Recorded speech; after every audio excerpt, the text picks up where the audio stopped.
ভাই, আপনি অরয়ে উকালতি করতে আসছেন? ওরা যে কেমন পড়াশোনা করে ওইটা আমার ভালো করে জানা আছে। আর আপনার ভাই যেটার কথা বলতেছেন না, ওরা দুইজন রাস্তাঘাটে সারাদিন আড্ডা দেয়। অগরে কোনোদিন ক্লাসের মধ্যেই ঢুকতে দেখি নাই, সবসময় দেখছি রাস্তাঘাটে আড্ডা দেয় আর নয়তো মাঠে গিয়ে খেলা করে। ভাই ওরা তো ছোট মানুষ, এই সময় তো একটু ওরা শয়তানি ঠেতানি করবোই।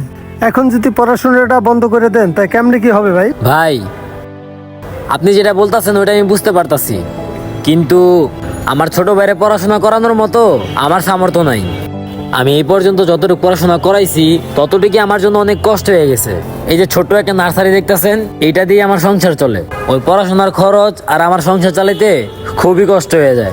আচ্ছা ভাই শোনো, তোমার যেরকম একটা ছোট ভাই আছে আমারও একটা ছোট ভাই আছে, বুঝতে পারছি তোমার এই নার্সারি দিয়া ছোট ভাইয়ের পড়াশোনা ও সংসার চালাইতে খুব কষ্ট হয়।